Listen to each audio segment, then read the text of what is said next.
promised something. If anybody would like to donate some extra money, there's envelopes on the table, or raise your hand, and we'll have people going around to give out some envelopes so you can stuff them with your hard-earned money, because we can sure use it and we appreciate it. Thank you. Thanks, Sam. I'm going to keep mine short and sweet. Leadership. Anything in this world that is successful is about leadership. Whether it's a company, somebody's family, or a successful city, it's about leadership. And you will see the difference with Jim, because Jim is a leader. I ask everybody to support him. Thank you.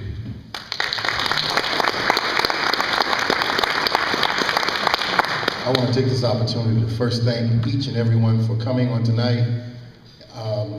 We're very excited about Jim Graham and the job that we feel that he's going to do.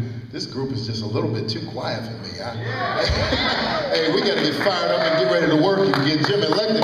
And we're going to do everything that we can. And just to echo some of the words that have already been said, it's hard to follow Fred, who is my mentor, and Dan, and follow Sam and Kenny. They've all spoken so well. And one of the things that we wanted to ask as co-chairman, we need you all to give that extra dollar, give those extra dollars to get Jim elected, because we do need leadership, and we feel that Jim is a born leader. And I've been with Jim now for the past several years, and I did not take this position by choice. He told me that I was going to be his co-chairman. You know, when Jim comes to you and he has his mind made up, you just go along with the flow, and I could not be happier than to work with who I feel is the next mayor for the city of Warren. I want everyone to stand and receive the next mayor of the city of Warren, Mr. Jim Graham.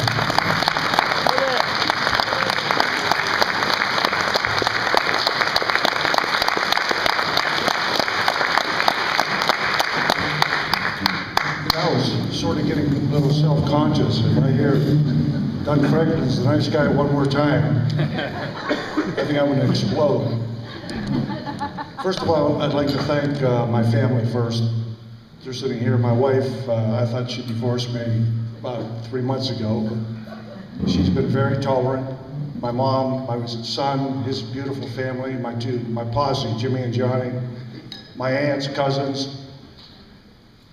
And I'd like to thank our office staff, because they have done a fantastic job. Where's Megan at? And Mrs. Caroni.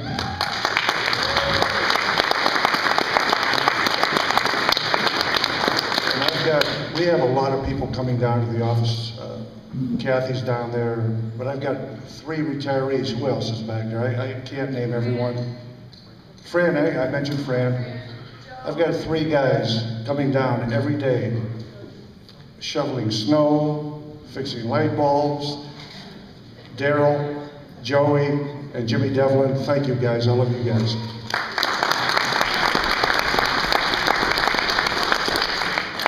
You know, I'm sure you remember back in the 60s and 70s what Warren was like. We actually had people walking down the streets. We had 4 or 5 movie theaters. Now, I'm a realist. I know we're not going to get back to that. But we are going to try to get some of our swagger back that we've lost in our city. Before a city can become an all-American city, you have to get the pride back. We've lost that. It's been taken from us. Now, I know we've gone through some hard times with the steel mills closing, but you know what?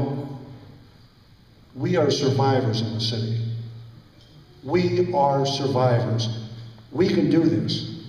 And you're going to hear me say we, because I can't do anything by myself. But I have a God-given talent. I'm blessed. I surround myself with people that are a lot smarter than me, and they make me shine.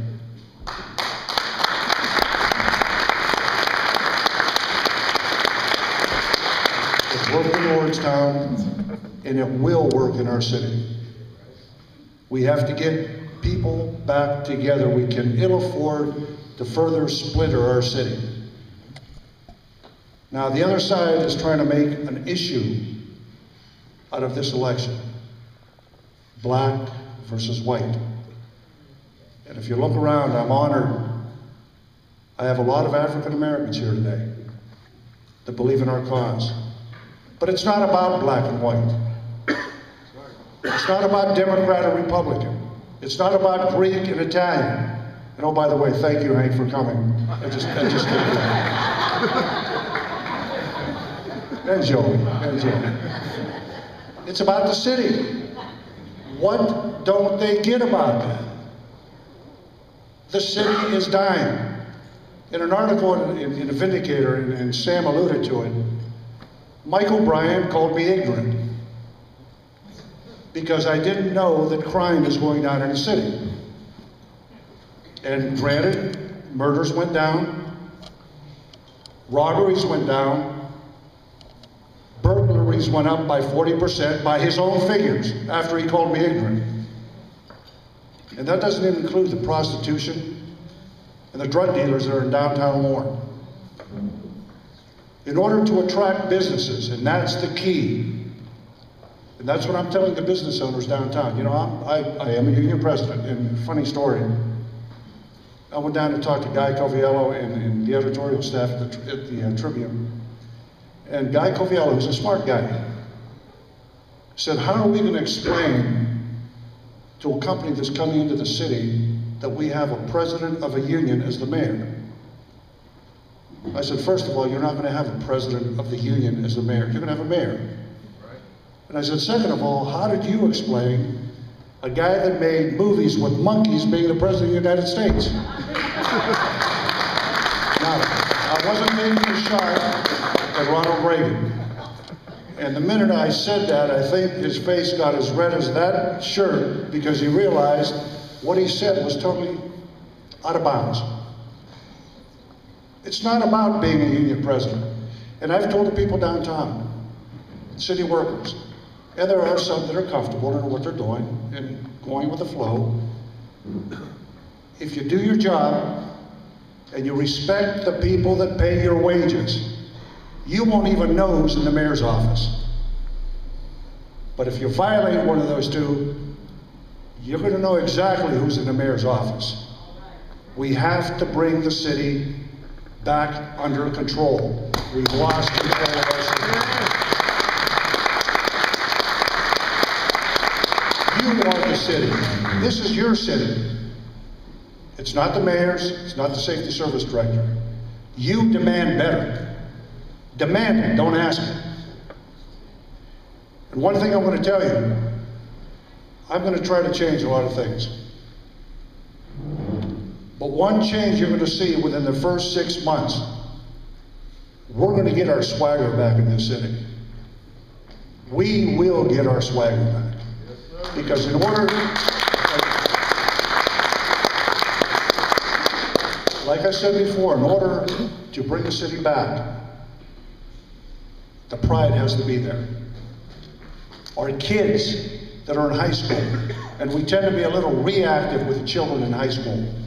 We have to be proactive. The mayor has to be a resource for the superintendent. We have to go into the schools. And I see Frankie Tempesta here, that's what he does. That's his job. We have to go into the schools and talk to these kids. We don't need what's going on right now with our kids. We don't. These are things that could be done. You know, we had, and it was funny, now that the election is rolling close, they're trying to do everything at once. The Pogemeyer study, I'm sure you've heard about it. This is a study we paid a guy from out of town $185,000 to come in here and tell us what's wrong with the city. I think we know what's wrong with the city. We could have saved that money. But even so, they kept it on a shelf for 2 years, collecting dust. Now all of a sudden we're 2 months out from an election and they want to do something with the Pogemeyer study.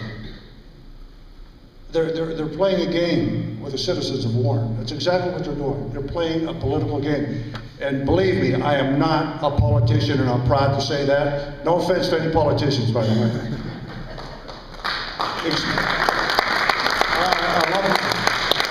I I love every one of you guys, and you're doing a fantastic job. But if you ask me a question, I'm going to give you an answer. You may not like the answer, but it's going to be the truth. I'm not going to beat around the bush. And I think that's been lacking in our city for a long time. I feel we need new leadership in our city because leadership tends to filter down. Lack of leadership also filters down. I think we need that new leadership. And again, I told you before, politics just make me crazy. And when I see things in the newspapers, you know, calling me ignorant, I normally don't lose my temper. I try not to. But I've got people holding me back, like Wheeler, my buddy, and Fred, and Barb, and Kenny, and they're dragging me back. Hold on, don't. But after a while, that gets old, because I've seen what these guys have done. And quite frankly, my opponent says he's got 30 years of political experience, like it was alluded to. But you need something else. You need heart. You need leadership and a desire to get things done. And that's what he doesn't have. So you can take that 30 years of experience and throw it right out of the door, because it's not going to do you any good. And Doug is a great guy, and I'll say it. I gave him his job at Lordstown, even though at times he tries to hide the fact that he is an auto worker. I'm proud of being an auto worker. They made me. Our people made me. So don't hide it. Be proud of it. But again, that's his prerogative.